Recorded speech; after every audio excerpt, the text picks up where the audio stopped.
আজকে আপনাকে one digital Bharat নিউজে স্বাগত জানানো হচ্ছে। নমস্কার। আজকে পশ্চিমবাংলাতে নতুন গভর্নমেন্ট এসছে, নতুন সূর্য আলো হয়েছে, মানে পশ্চিমবাংলার জয় পুরো ওয়ার্ল্ড জুড়ে জয় মানিয়েছে। নতুন সিএম কে নিয়ে স্বাগত। তার সাথে আজকে ফার্স্ট নতুন গভর্নমেন্টের সাথে MSME day, world MSME day first time celebrate আমাদের এখানে করা হচ্ছে বেঙ্গল চেম্বার অফ কমার্স। এবার বেঙ্গল চেম্বার অফ কমার্সের সাথে আমরা জানি কি পশ্চিমবাংলাতে প্রায় 58 লাখ এমএসএমই রেজিস্ট্রেশন রয়েছে, তার সাথে স্টার্টআপও রেজিস্টার্ড রয়েছে। এটা মাইক্রো, মিডিয়াম আর এন্টারপ্রেনিয়াররাও রয়েছে। কোনো এমএসএমইতে 300 এমপ্লয়ি রয়েছে, কোনোটাতে 50টা, কোনোটাতে 10টা, কোনোটাতে আবার 5টাও রয়েছে। এই এমএসএমইর জন্য আপনারা কি সুবিধা দিচ্ছেন ন্যাশনাল পেনশন সিস্টেম থেকে, এনপিএস থেকে, এই বিষয়তে স্যার একটু আপনি বলুন। নিশ্চয়ই, ধন্যবাদ। আমাদের আজকে এই যে ইভেন্টটা, এমএসএমই ডে ইভেন্টটা, এটা অত্যন্ত ক্রুশিয়াল একটা ল্যান্ডমার্ক। দেখুন, কারণ বিষয়টা হচ্ছে আপনি যেরকম বলছিলেন যে ভারত পশ্চিমবঙ্গের যে স্কোপ অফ এমএসএমই, যে যত এমএসএমই রয়েছে প্রায় 60 লাখের কাছাকাছি ইউনিট। আমি যদি খুব কম করেও ধরি তাহলে আপনার 10 জন করেও যদি কারিগর তার সঙ্গে, শিল্পী তার সঙ্গে জড়িত থাকেন, তাহলে এটা অ্যামাউন্টস আপ টু প্রায় 6 কোটি মানুষের ভবিষ্যতের প্রসঙ্গে কথা বলছি। Pension fund regulatory and development body ভারতবর্ষের সরকার আইন পাশ করে তৈরি করেছিলেন। তার কারণটাই হচ্ছে, তার ম্যান্ডেটটাই ছিল হচ্ছে যে ভারতবর্ষের যে সিনিয়র সিটিজেন, যাদেরকে আমরা সিলভার ইকোনমি বলি, বয়স জ্যেষ্ঠদের ওয়েলফেয়ার, সেটাকে সুরক্ষিত করার জন্য আমরা একটা ট্রেন্ড দেখতে পাচ্ছি। আমরা গত 10 বছর, 15 বছর, 20 বছর ধরে দেখে আসছি যে ধীরে ধীরে আমাদের সামাজিক যে বিন্যাস ধীরে ধীরে পরিবর্তন হচ্ছে। আমাদের ছেলেমেয়েরা ধীরে ধীরে বাইরে কাজে যাচ্ছে, ফলত পরিবারের যে ইউনিট, আগে আমরা যে পরিবারকে ভরসা করতাম বয়স হওয়ার পরে, সেই ইউনিটটা ধীরে ধীরে ছোট হচ্ছে। এখন দুর্ভাগ্যবশত আমাদের যারা কারিগর, শ্রমিক, শিল্পী, তারা মুখ্যত নিম্নবিত্ত মানুষ যারা এমএসএমইর সঙ্গে জড়িত।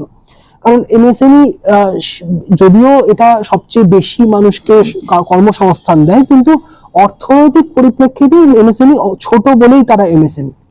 সেখানে দাঁড়িয়ে এই যে মানুষেরা সারাদিন কাজ করছেন, পরিশ্রম করছেন এবং ট্র্যাডিশনাল স্কিল সেট নিয়ে আসছেন। ট্র্যাডিশনাল স্কিল সেট মানে আমাদের ঐতিহ্যকে ধরে রাখছেন, আমাদের ইতিহাসকে ধরে রাখছেন। এই মানুষদের একটা, যেহেতু এদের কাজটা মুখ্যত শ্রম নির্ভর, ফলত এদের অবসর দ্রুত আসবে এবং যখন অবসর আসবে আমাদের এইরকম কোনো সামাজিক সুরক্ষা একটা সময় অবধি ছিল না, যা তাদের কাজের বয়স শেষ হওয়ার পরে তাদেরকে সুরক্ষিত রাখতে পারে। পরিবারই ছিল। সেখান থেকেই এই এনপিএস মানে ন্যাশনাল পেনশন সিস্টেমের গুরুত্ব। আমরা সাধারণত পেনশন বলতে বুঝতাম যে একটা সেক্টর, মুখ্যত সরকারি সেক্টরে যারা কাজ করতেন তাদের জন্যই পেনশন ছিল। রেগুলেটরি বডি হিসেবে আমাদের মূল কাজ হচ্ছে যে ভারতবর্ষের প্রত্যেক মানুষের কাছে যেন এই সুরক্ষা থাকে, এটা নিশ্চয় করা। তার জন্য আমরা কি করছি, আমরা এনপিএস এর মাধ্যমে, এই সিস্টেমটার মাধ্যমে আমরা দু রকমের সুবিধাকে নিয়ে আসার চেষ্টা করছি। এক হচ্ছে, আপনি একজন যদি ব্যক্তি হন, ব্যক্তি হিসেবেও এই সিস্টেমটার মধ্যে আসতে পারেন। তার জন্য আমাদের সঙ্গে 14টি পেনশন ফান্ড রয়েছে, বহু রয়েছে point of presence. Point of প্রেজেন্সের কাজ হচ্ছে আপনার কাছে পৌঁছে যাওয়া এবং আপনার থেকে সমস্ত কাগজপত্র নিয়ে অনলাইন, সম্পূর্ণ অনলাইনেও করা যায়, করে আপনাকে সিস্টেমটার ভেতরে নিয়ে আসা। দ্বিতীয় উপায় কি, এমএসএমই হিসেবে আপনি কি করতে পারেন, আপনার কাছে সঙ্গে যদি আপনি আমাদের সিস্টেমে অনবোর্ড করতে পারেন, আপনি আমাদের সিস্টেমে আসার পরে যেটা হতে পারে সেটা হচ্ছে আপনার যারা কারিগর, আপনার যারা শ্রমিক, যারা শিল্পী, তাদেরকে আপনি পেনশনের সুরক্ষার একটা উপায় বাতলে দিতে পারেন। আপনি এরকমটাও করতে পারেন যে আপনি তাদেরকে শুধু সিস্টেমটা দিলেন, তারা তাদের থেকে, তাদের দৈনিক রোজগার, মাসিক রোজগার থেকে সামান্য কিছু টাকা পয়সা জমাতে শুরু করলেন এবং দীর্ঘদিন ধরে জমালে একটা নির্দিষ্ট টাকা তৈরি হয়, একটা কর্পাস তৈরি হয়, তার থেকে তারা পেনশন পেতে পারলেন। এটা যেমন একদিকে সুরক্ষিত করে, পাশাপাশি একজন এন্টারপ্রেনিয়র হিসেবে আপনি তার পাশাপাশি আপনি নিজে কন্ট্রিবিউট করলেন, তাতে করে আরো বেশি তৈরি হলো টাকাটা এবং তাদের ভবিষ্যৎ সুরক্ষিত হলো। অ্যাজ এ বিজনেসম্যান, একজন এন্টারপ্রেনিয়র হিসেবে আপনার কিসের লাভ, আপনি কেন করবেন? একটা অবশ্যই যে এদের ছাড়া আমাদের শিল্প চলবে না, আমাদের দেশ আগে যাবে না, সুতরাং এদেরকে আমাদের সুরক্ষিত করতেই হবে। তাছাড়াও আপনি যদি এদের এই যদি কন্ট্রিবিউট করেন কারোর পেনশন অ্যাকাউন্টে, সেক্ষেত্রে যেটা হয় সেটা হচ্ছে আপনার বিজনেস এক্সপেন্স হিসেবে ওটাকে আপনি ট্যাক্সের ছাড় পান, সেটা একটা বাড়তি সুবিধা। তৃতীয় সুবিধা হচ্ছে আপনি মনে করুন আপনি এবং আমরা দুজন ব্যবসা চালাই, আপনার পেনশনের সিস্টেম আছে, আমার নেই, ভালো কারিগর কার কাছে যাবে? আপনার কাছে যাবে। সামগ্রিকভাবে এই পেনশন আমাদের আজকের দিনে দাঁড়িয়ে আর অপশনাল কিছু নয়, এটা আমাদের করতেই হবে, আমাদের দেশ যেদিকে আগে যাচ্ছে সেই দিকে কথা মাথায় রেখে। খুব ভালো। আপনার এখানে তিনটে খুব গুরুত্বপূর্ণ পয়েন্টে আপনি কথা বললেন। এক হচ্ছে কি সময় পাল্টাচ্ছে, আগে মানুষের কাছে ফোন ছিল না, মানুষ প্যাসেন্সে থাকতেন, 2 দিন 4 দিন ওয়েট করতেন, কেউ যদি বাইরে গেলে আসছেন না, আজ চলে আসবেন, আজকে ডেটে কিপ্যাড ফোন আসলো, তারপর অ্যান্ড্রয়েড ফোন আসলো, এখন ফোন না লাগলে 10 মিনিট অবধি বাড়ির সব লোক ডিস্টার্ব হয়ে যায়। ঠিক, এই জায়গা থেকে মানে আমি এটা বলতে চাইছি টেকনোলজি চেঞ্জ হয়েছে, একদম সেই হিসাবে মানুষের চিন্তা ভাবনাও চেঞ্জ হয়েছে। আগে বাবা মা ছিলেন কি ছেলে বয়স হয়ে গেছে, ছেলে আমার দেখবে, গভর্নমেন্ট এই স্কিম আনার জন্য অ্যাডভান্টেজ হচ্ছে কি যারা আজকের ডেটে ইউথ, যারা রোজগার করছেন যেভাবেই করুন, তারা প্রত্যেকের এমএসএমইর হাত ধরে এনপিএস এ অ্যাকাউন্ট খুলে সে নিজের থেকে কন্ট্রিবিউশন পার্টটা রেখে, যেমনি গভর্নমেন্টে রিটায়ারমেন্ট লাইফ পেতেন, ইয়া বড় কোম্পানিতে যারা পিএফ এসআই কাটা হয় তারা এসআই পিএফ এর বেনিফিটটা পায়, এখানে নন গভর্নমেন্ট অর্গানাইজেশন আর ছোট উদ্যমীর কাছেও কাজ করে সে কিন্তু সেই বেনিফিট পেতে পারে একটা এমপ্লয়, সে বুড়ো বয়সের জন্য ওনার একটা সেভিংস দাঁড়াতে পারে। ঠিক। আচ্ছা, এর মধ্যে মিনিমাম কত টাকা ইনভেস্ট করা যায়? দেখুন, আমি আপনাকে এটা বলার আগে প্রথম যেটা বলতে চাইছিলাম যে পেনশন এবং ইউএসআই, পিএফ এবং ইউএসআই এর সঙ্গে সঙ্গে পেনশনের একটা খুব সামান্য পার্থক্য আছে। পার্থক্যটা কি? পার্থক্যটা হচ্ছে প্রভিডেন্ট ফান্ডের মূল যে টাকাটা যায় সেটা আপনাকে এক লপ্তে এককালীন টাকা দেওয়ার জন্য মুখ্যত যায়, পেনশনটা কম হয়। এখানে এটা ডেডিকেটেড ফর পেনশন, এটার কাজই হচ্ছে আপনার পেনশন তৈরি করা।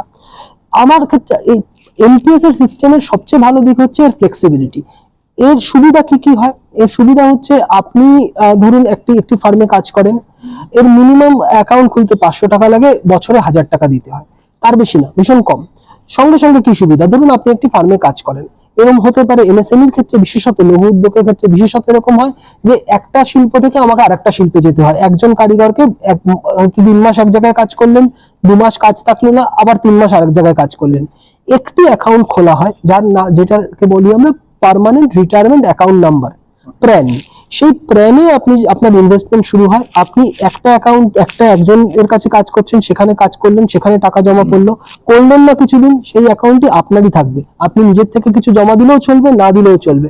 আবার নতুন করে জয়েন করলেন, আবার সেখানে গিয়েও আপনি নতুন করে শুরু করবেন। নাম্বারটা একটাই থাকে, প্র্যান না, পার্মানেন্ট নাম্বারটা। আর আমি বিভিন্ন কোম্পানি চেঞ্জ করি, সেই অ্যাকাউন্টটা যে এমএসএমই তে আমি চাকরি করতাম, আর আমি অন্য নিজের ব্যবসা করি, অন্য এমএসএমই আন্ডারে চাকরি করতে যাই, সেখানে আমার নিজের কন্ট্রিবিউশনটা থাকে একদম।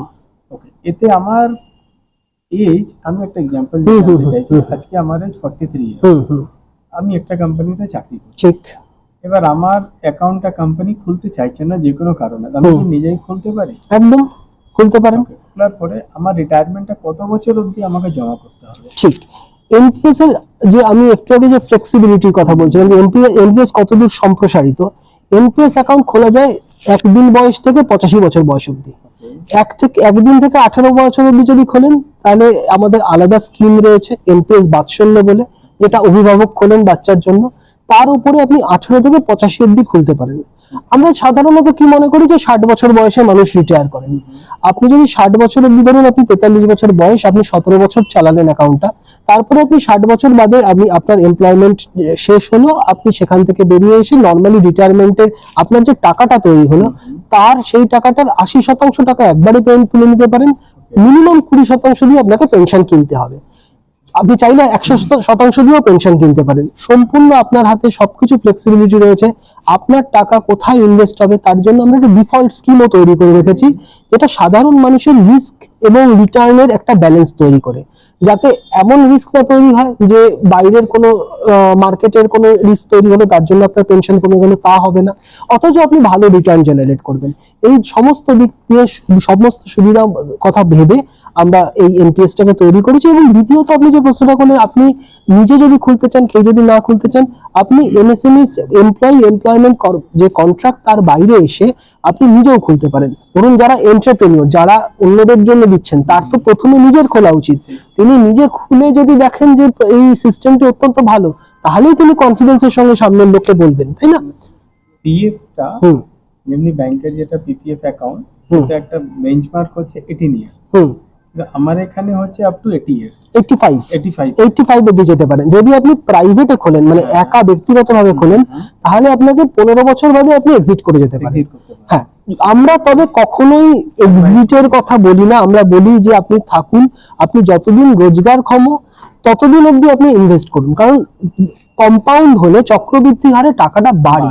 আপনি আমাদের মনে করুন এই 40 ইয়ার্স 3 ইয়ার্সে যে একটা অ্যাকাউন্ট খুললাম, 50,000 দিতে পারলাম সারা বছর কেটে।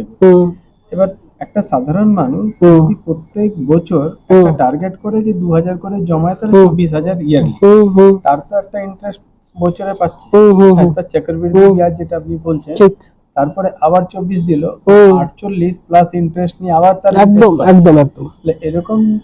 আমার ক্ষেত্রে যদি অ্যাভারেজ 24,000 বছরে দিই, আমি 13 বছর পিসফুলি দিতে পারবো। আচ্ছা, 13 বছর মানে আপনার দাঁড়িয়ে গেল এটা 25,000 ইন্টু 13, 2.5 লাখ, 10 বছরে 75,000, 3,25,000। চক্রবৃদ্ধি ব্যাজ নিয়ে এটা মোটামুটি 4,30,40 এর কাছে দাঁড়াবে। না, এখানে একটা বিষয় হচ্ছে, দেখুন আমরা চক্রবৃদ্ধি ইন্টারেস্ট কিন্তু আমরা দিই না। আমরা কি করছি, আমরা আপনার টাকাটাকে তুলে নিয়ে আসছি। আমাদের পেনশন ফান্ড রয়েছে 14 খানি। এই 14টি পেনশন ফান্ডের মধ্যে আপনি কোনো একজনকে চয়েস করছেন, বছরে একবার আপনি পেনশন ফান্ড পাল্টাতে পারেন, সুইচিং করতে পারেন। আপনার টাকাটা কি হচ্ছে, আপনার টাকাটা যাচ্ছে মুখ্যত 3টে ইনস্ট্রুমেন্টে। একটা ইনস্ট্রুমেন্ট হচ্ছে গভর্নমেন্টের সিকিউরিটি, গভর্নমেন্টের বন্ড। দ্বিতীয় ইনস্ট্রুমেন্ট হচ্ছে কর্পোরেট সিকিউরিটি, বড় কর্পোরেটদের যে বন্ড হয় সেগুলো, মানে এই দুটো আপনি ধার দিতে পারেন গভর্নমেন্ট অথবা বড় কর্পোরেটকে। তৃতীয় হচ্ছে ইকুইটিতে। আমরা এর একটা ব্যালেন্স তৈরি করি, কারণ ইকুইটিতে রিস্ক বেশি, বন্ডে রিস্ক কম, তার একটা ব্যালেন্স তৈরি করে আমরা LC50 বলে একটা ডিফল্ট আছে, সেরকম আছে। আপনারা যখন এই বিষয়ে আরো জানবেন, আরো জানার আগ্রহ করবেন, আপনি গোটা ব্যাপারটা দেখতে পাবেন। তো তাতে করে কি হয়, একটা ব্যালেন্স ইনভেস্টমেন্ট তৈরি হয়। এখানে যেটা হয় সেটা হচ্ছে আপনি সরাসরি কোনো সুদ পাচ্ছেন না, কিন্তু কি হয়, আপনার যে ইনভেস্টমেন্ট গুলো সেগুলো যদি একটু দীর্ঘমেয়াদী ইকোনমিতে থাকে, সেটা বাড়তে থাকে। জেনারেলি কি হয়, আপনি ভারতবর্ষের অর্থনীতিকে যদি দেখেন, ভারতবর্ষের অর্থনীতি, হ্যাঁ অবশ্যই বাইরে অর্থনীতি সাইকেলে চলে, কখনো নিচের দিকে যায়, কখনো উপর দিকে যায়, কিন্তু একটু দীর্ঘমেয়াদী যদি ইকোনমি হয়, এটা ভীষণই well proven, well accepted idea যে ভারতবর্ষের ইকোনমি আগামী 15-20 বছরে 4 গুণ 5 গুণ বড় হতে যাচ্ছে। সুতরাং আপনি যদি ব্যালেন্সড ওয়েতে ইনভেস্টেড থাকেন লম্বা সময়ের জন্য, স্বাভাবিকভাবে আপনার ইনভেস্টমেন্টটা বাড়তে বাড়তে যাবে। সেইখান থেকে আমরা মানে ইতিবাচক ভাবে বলতে পারি যে আপনি যদি এই সিস্টেমের মধ্যে থাকেন, আপনি যথেষ্ট ভালো একটা পেনশন পাবেন, যা আপনার সামাজিক সুরক্ষা এবং আপনার বার্ধক্যের সুরক্ষার কাজ করবে। এটা আপনার ভালো করলো যে হিসাবে আপনি বললেন। আমি এটা ভাবতে পারি যে যেমনি আমরা ইনভেস্টমেন্টের ক্ষেত্রে দেখি কি মিউচুয়াল ফান্ড ইনভেস্ট করি, ওখানে আমাকে ইন্টারেস্ট দেয় না, ন্যাপ ভ্যালু দেয়। ন্যাপ ভ্যালু ইজ এখানে গ্রোথ হচ্ছে। তো just like one types of this কি আমার এখানে ইন্টারেস্ট পাচ্ছি না। যদি পেনশন স্কিমে আমরা যাই, পিপিএফ, ওখানে কিন্তু 7.9 না 8.3% ইন্টারেস্ট দিয়ে দেয় এভরি ইয়ার, ওটা অ্যাকুমুলেটেড হতে থাকে। আর তার সাথে আরেকটা স্কিম আছে সুকন্যা সমৃদ্ধি, তার মধ্যে বছরের শেষে ইন্টারেস্ট অ্যাকাউন্টে ক্রেডিট করে। এখানে অ্যাজ এ এমপ্লয় ইন্টারেস্ট পাচ্ছেন না, কিন্তু এখানে কি ওই ন্যাপ ভ্যালু, হ্যাঁ আপনি ধরুন 100 টাকা, আমি যে আপনাকে একটু বলি আপনার ডিফল্ট স্কিমটা হিসেবে, ডিফল্ট স্কিমটার ফিচার কি যেটা আমরা সবাইকে বলি যে যাওয়ার জন্য, LC50 মানে কি, আপনি যদি ধরুন 30 বছর বয়সে স্কিমটায় যাচ্ছেন, তাহলে আপনি ধরুন 100 টাকা ইনভেস্ট করছেন, তার 50 টাকা যাবে আপনার ইকুইটিতে, বাকি টাকাটা কিছুটা গভর্নমেন্টে যাবে, কিছুটা যাবে কর্পোরেট বন্ডে। এবার কি হবে, আমরা সবাই জানি বয়স বাড়লে আমাদের রিস্ক নেওয়ার ক্ষমতা কমে, কারণ রিস্ক নেওয়ার ক্ষমতাটা এই জন্য কমে যে একটা ইকুইটি যদি নিচের দিকে যায়, সেটা আবার ফেরত আসতে সময় নেবে। তাহলে সেখানে কি হয়, আপনার 35 বছর বয়স থেকে ইকুইটির পার্সেন্টেজটা কমতে কমতে যায়, কমতে কমতে গিয়ে আপনার যখন 55 বছর হয়, তখন ওটা কমতে কমতে আপনার 100 টাকার 15 টাকা হয়ে যায়, বাকিটা গভর্নমেন্ট সিকিউরিটিতে চলে যায়। আপনার টাকাটা দিয়ে পেনশন ফান্ড এই ব্যাক এন্ডে সিকিউরিটি গুলো কিনতে যাচ্ছে, এবং যেহেতু এরা বহুদিন ধরে কিনছে, আপনার ইনভেস্টটা বহুদিন, সুতরাং মার্কেটের সাইকেলের যে রিস্ক সেটা বিট হতে হতে যাচ্ছে। এবং আপনার সম্পদটা তৈরি হচ্ছে। এবং সবচেয়ে আরেকটা বড় দিক আমরা এখানে কথা বলি না, সেটা হচ্ছে এই পাটিগণিতিক অঙ্কের বাইরে, সেটা হচ্ছে আমাদের সাইকোলজি। আমরা সাধারণভাবে মিউচুয়াল ফান্ড করি, মিউচুয়াল বা অন্যান্য ইনভেস্টমেন্ট করি, আমাদের ক্ষেত্রে কি হয়, আমরা শর্ট টার্মের কথা ভাবি, এবং তাতে করে কি হয়, আমি যে খুব কম মানুষ কোনো একটি ফান্ডে 15 বছর, 20 বছর, 25 বছর ইনভেস্টেড থাকেন। কিন্তু পেনশনের কথা ভেবে যদি আমি কোনো একটা ফান্ডে যাই এবং যার সিস্টেমটা এরকম, যেখানে রেস্ট্রিকশন থাকে যে আপনি চট করে টাকা তুলতে পারবেন না, আপনার উইথড্রল রেস্ট্রিকশন আছে, তাহলে কি হয়, আপনি বাধ্যতামূলকভাবে লং টার্মে ইনভেস্ট করেন, যেটা আসলে আপনাকে সুরক্ষিত করে। আমি একটা মিউচুয়াল ফান্ড নিয়েছিলাম, আমি মিন্টআপ করছি, সেখানে 5000 রুপিস 2008 এ ইনভেস্ট করেছি। সেই 5000টা রিসেন্টলি ওটা হয়ে যায় 75000। আমার মাঝে অনেক রকম সমস্যা প্রবলেমে টাকা তুলি, কিন্তু এটা আই হোপ স্কিপড হয়ে যায় আমার। আচ্ছা, এই 2025 সালে হুট করে একটা মেল আসে আমার কাছে, তারপরে আমি খুলে দেখি, আমি ছুটাছুটি করি, ক্যাম্পসে যাই, কথা বলি, বলার পরে জানতে পারি কি this amount is the morales 75000 rupees he can created. আমি বলি এত টাকা আমি কোথায় এফডি করেছিলাম? তা আমি ওর স্টেটমেন্ট বার করে দেখি কিনা আমি তো 5000 লাগিয়েছিলাম। কোথায় 2008 আর 2025 18 বছর বলতে চাই, 17 বছর, 17 বছরে 5000 যদি 75000 হতে পারে, ঠিক, তাহলে সেই হিসাবে 15 গুণ, 17 বছরে 15 গুণ। যদি সে সময় 1 লাখ থাকতো, সেই হিসাবে আজকে আমি কিন্তু তার 15 গুণ টাকাটা একদম 15 লাখ পেতাম। 15 লাখ পেতাম। এরকম পেনশন প্ল্যানে সাধারণ এমএসএমই ডেতে যারা এমএসএমই কোম্পানি রয়েছেন, তারা নিজের এমপ্লয়ীদের যদি করে, তো his the gap is a huge long term, 15 বছর, 20 বছর, 30 বছর। এখানে কোনো কমিটমেন্ট নেই কি 15 গুণ পাবে, কিন্তু লামসাম একটা এরকম পাবে যাতে ওর লাইফ চলে যায়। লাইফ চলে, শুধুমাত্র লামসাম পাবে না। দেখুন, আমরা ওই হ্যান্ড হোল্ডিংটাও করি, কারণ কি হয়, কেউ যদি ফিনান্সিয়ালি এডুকেটেড হয়, ওয়েল ভার্সড হয়, তার কাছে হঠাৎ করে লামসাম টাকা এলে সে ম্যানেজ করতে পারে। হঠাৎ করে যদি এবং লামসামও ডিপেন্ড করে, আজকে যদি হঠাৎ করে 100 কোটি টাকা আমাকে দিয়ে দেওয়া হয়, আমি পারবো না ম্যানেজ করতে।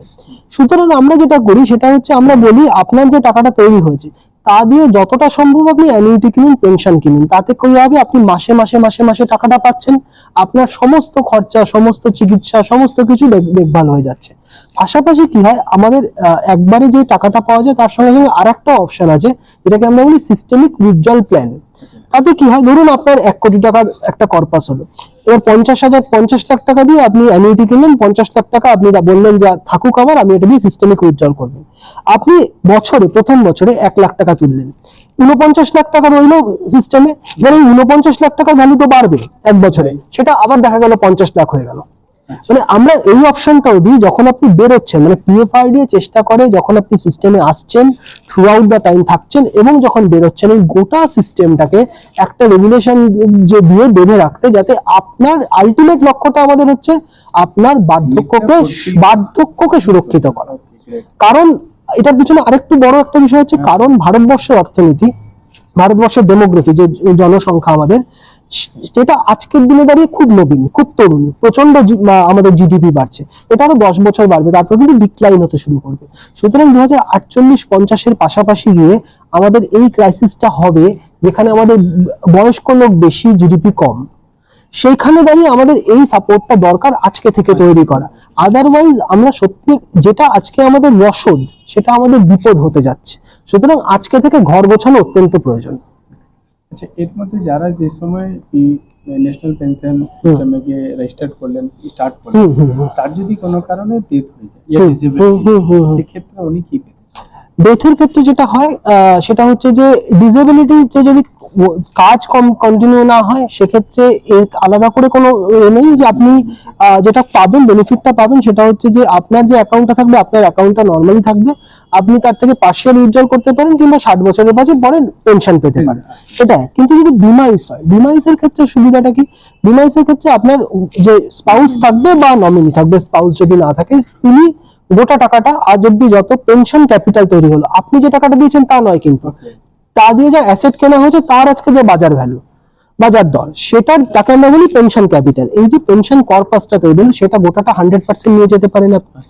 এবার আপনার স্পাউসের যদি ক্ষমতা থাকে ওই ইনভেস্টমেন্টটাকে চালিয়ে নিয়ে যাওয়ার, উনি চালিয়ে নিয়ে যেতে পারেন, ওটাকে বন্ধ করার প্রয়োজন নেই।